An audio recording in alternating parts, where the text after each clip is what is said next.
Frères et sœurs, bonjour tous. Partir de ce matin, chaque matin, nous allons étudier ensemble le témoignage de Matthieu. Jusqu'à ce que nous ayons fini de l'étudier. Après cela, nous étudierons d'autres livres. Et le soir, nous étudierons l'Ancien Testament. Pour l'Ancien Testament, nous étudierons principalement le livre du prophète Saë. Mais nous ne l'envisagerons pas sous l'angle de l'Ancien Testament. Mais nous l'étudions pour faire comprendre aux gens le Seigneur Jésus du Nouveau Testament. Alors quand nous regardons le témoignage de Matthieu, d'autres versions de la Bible le traduisent par l'Évangile selon Matthieu. Mais la Bible traduite par le frère Eschber n'écrit pas l'Évangile selon Matthieu, mais écrit le témoignage de Matthieu. Pourquoi cela? C'est parce qu'après avoir lu la Bible, le frère Eschber a découvert que l'Évangile c'est Jésus-Christ.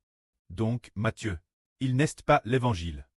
Par exemple, la Bible de la version Union l'appelle l'Évangile selon Matthieu, l'Évangile selon Marc, l'Évangile selon Luc, l'Évangile selon Jean. Toutes ces traductions sont erronées. Car l'Évangile, pour le dire encore plus clairement, c'est Jésus-Christ, c'est en l'Évangile de Jésus-Christ que nous devons croire. Pour avoir la vie éternelle en son nom, et non cause de Matthieu. C'est pourquoi nous avons changé le nom de l'Évangile selon Matthieu. En témoignage de Matthieu, c'est Matthieu qui a témoigné de Jésus. L'apôtre Matthieu. Matthieu témoigne que Jésus est l'Évangile, témoigne que Jésus est le Fils de Dieu. Témoigne que Jésus est ressuscité des morts. Témoigne que Jésus a accompli toutes sortes de miracles puissants. Tout cela, c'est Matthieu qui en témoigne. C'est pourquoi cela s'appelle le témoignage de Matthieu, quand l'Évangile, c'est Jésus-Christ seul qui est l'Évangile. Le frère Eschber l'a donc traduit par le témoignage de Matthieu. Ce changement de nom est aussi une guerre de Dieu. Le précleste nous a permis de corriger cela, de nous faire comprendre qu'en réalité Jésus est l'Évangile, et que Matthieu rend témoignage Jésus. Les apôtres sont elles pour rendre témoignage Jésus. Maintenant, regardons le témoignage de Matthieu. Il témoigne que Jésus est le Fils de Dieu. Si nous croyons en son nom, nous aurons la vie éternelle. Quand l'apôtre Matthieu, il commence par écrire la généalogie de Jésus-Christ, afin de témoigner par la généalogie de Jésus que Jésus est bien le Fils de Dieu, qu'il est le Messie, le Christ envoyé par Dieu. Quand nous lisons le premier passage du témoignage de Matthieu, il est dit fils d'Abraham, fils de David, généalogie de Jésus-Christ. Dès le début, il parle de généalogie, et elle est plus longue. Pourquoi l'apôtre Matthieu a-t-il écrit ainsi? Autrefois, quand le frère Eschber lisait ce passage, Eschber aussi ne comprenait pas pourquoi commencer par écrire qui engendra qui engendra qui, toute une longue généalogie. Quelle en est la raison? Autrefois, Eschber ne comprenait pas. Les pasteurs de l'époque ne comprenaient pas non plus, mais maintenant, non seulement le frère Eschber comprend, mais les frères et sœurs comprennent aussi, car en voulant travers la généalogie de Jésus-Christ, témoigner, prouver que Jésus est celui que Dieu a promis, pour bénir toute l'humanité. Car à l'époque de la ganse, Dieu a promis à Abraham, toutes les nations de la terre seront bénies en ta descendance. Une telle promesse, Dieu l'a aussi donne Isaac et Jacob. C'est pourquoi la généalogie de Jésus-Christ doit remonter Abraham, Isaac et Jacob. C'est la promesse initiale de Dieu, faite à Abraham. Et Madame scelle par une alliance, pour que toutes les nations de la terre doivent travers un descendant d'Abraham recevoir la bénédiction. C'est pourquoi au début du témoignage de Matthieu, il utilise la généalogie de Jésus-Christ pour témoigner. Regardons. Tout d'abord partir d'Abraham qui engendra Isaac. Cela nous fait comprendre que Jésus est le descendant d'Abraham. Le pré-éternel a aussi dit cela David. Un descendant de David régnera sur le TRNE pour toujours. Ce descendant, ce n'est bien Esser pas Salomon, mais un descendant de David bien des années plus tard. Et quand ce descendant de David a dit autrefois, l'Éternel a dit, mon Seigneur, assieds-toi ma droite, jusqu'à ce que je fasse de tes ennemis ton marchepied. David a autrefois appelé l'une de ses descendants mon Seigneur. C'est pour nous faire savoir que le Fils de Dieu, Le Messie est Jésus-Christ. Celui qui est appelé Jésus-Christ, le Fils de Dieu. Il est à la fois le descendant de David et le descendant d'Abraham. Plus tard d'Abraham, David, il y a eu en tout d'Abraham jusqu'au Christ, il y a eu en tout 42 grations. Ainsi d'Abraham jusqu'au Christ, il y a eu 42 grations. De ces 42 grations, une nation en engendrant une autre. Finalement, on découvre que, en regardant la généalogie, en effet, Jésus est le Fils de Dieu. Celui que Dieu avait promis d'envoyer. Ce Messie. C'est ainsi que l'apôtre Matthieu, travers cette généalogie, témoigne de Jésus-Christ. Aujourd'hui, beaucoup de croyants, le témoignage de Matthieu, tant l'évangile de Matthieu, lisent ces généalogies, sans comprendre pourquoi l'apôtre Matthieu a écrit ainsi. Mais nous, ses enfants, nous comprenons. Ken Ralit.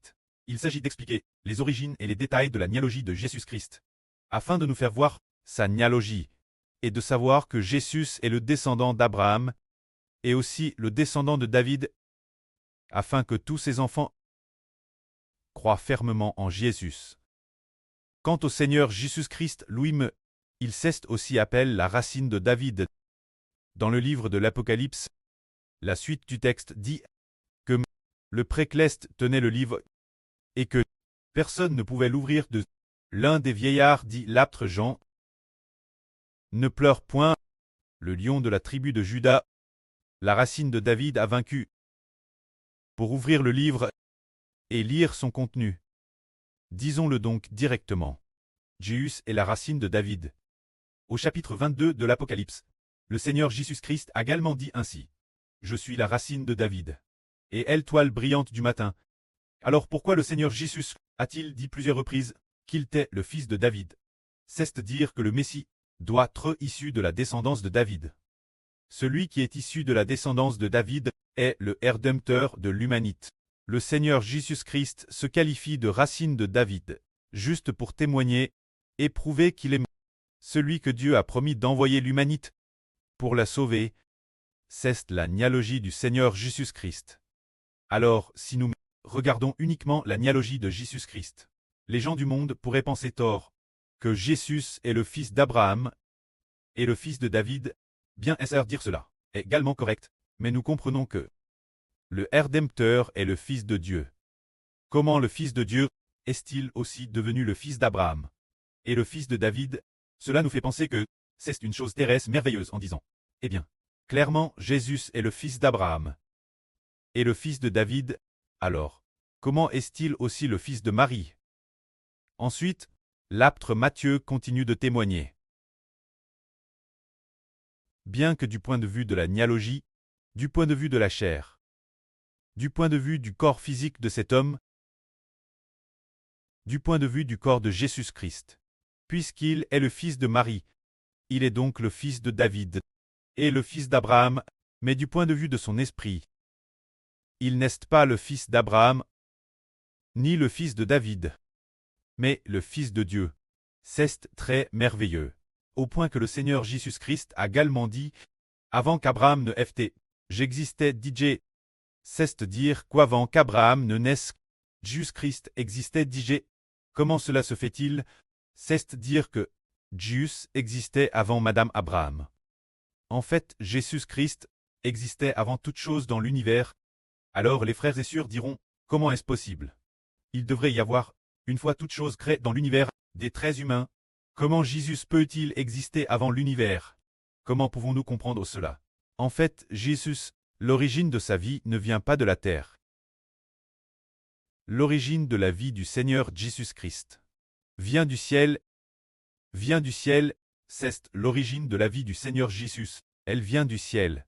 Le Seigneur Jésus est descendu du ciel pour devenir homme. C'est dire que, avant Madame qu'Abraham n'existe, avant Madame que la terre n'existe, avant Madame que toute chose dans l'univers n'existasse, le Seigneur t'est dit avec le précleste. C'est pourquoi Jésus-Christ est dit très descendu du ciel pour devenir homme.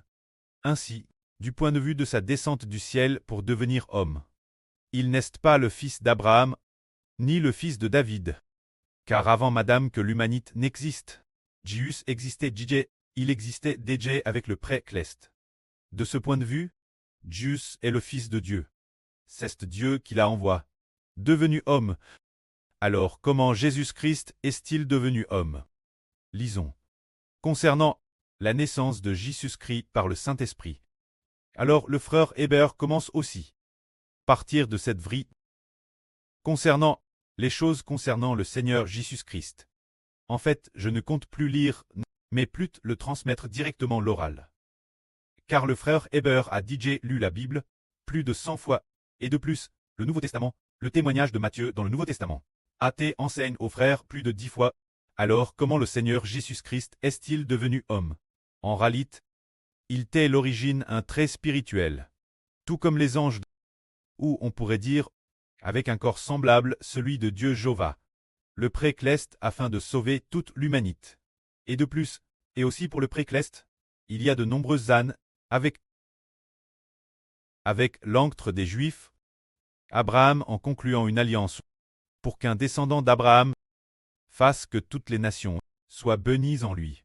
Ainsi le précleste, en raison de cette alliance, et aussi de l'alliance qu'il a conclue avec David, pour qu'un descendant de David soit assis sur le trône de David, et règne éternellement. Et de plus, celui qui est assis sur le trône de David se trouve très le Seigneur. Se dire mon Seigneur, tout comme dans le psaume 110 de David, il a été inspiré par le Saint-Esprit. David a été inspiré par le Saint-Esprit, en disant ceci. L'Éternel a dit, mon Seigneur, assieds-toi ma droite, jusqu'à ce que je fasse de tes ennemis ton marchepied. Ce mon Seigneur ici est certainement quelqu'un ayant un statut plus élevé que David. Pour les Juifs, celui qui a le statut le plus élevé est David. Y aurait-il donc quelqu'un de plus grand que David? David peut appeler celui-ci mon Seigneur, et dire, l'Éternel a dit, mon Seigneur, assieds-toi ma droite, jusqu'à ce que je fasse de tes ennemis ton marchepied. Puisqu'il y en a un appel, mon Seigneur par David, celui-ci peut s'asseoir la droite de Jéhovah, s'asseoir la droite du Dieu créateur. Ainsi nous comprenons que celui qui appelle mon Seigneur, son office et son statut sont plus honorables que ceux de David. En réalité, celui-ci est celui qui est descendu du ciel pour devenir homme, Jésus-Christ. Quand nous lisons au sujet de Jésus-Christ, si nous le considérons selon la chair, il est le descendant de David, le descendant d'Abraham. Mais si nous le considérons selon l'esprit, est-il un descendant d'Abraham? Est-il un descendant de David? Non, il ne l'est pas. Selon son esprit, il est le Fils de Dieu. Mais, selon sa chair venue dans le monde, si l'on regarde la chair, il est en effet le descendant de David et le descendant d'Abraham. C'est pourquoi Jésus s'appelait lui-même le Fils de l'homme. Le Fils de l'homme signifie qu'il est homme et que son corps est humain. Mais son esprit est le Fils de Dieu. Que la gloire soit rendue auprès et au Seigneur. Amen.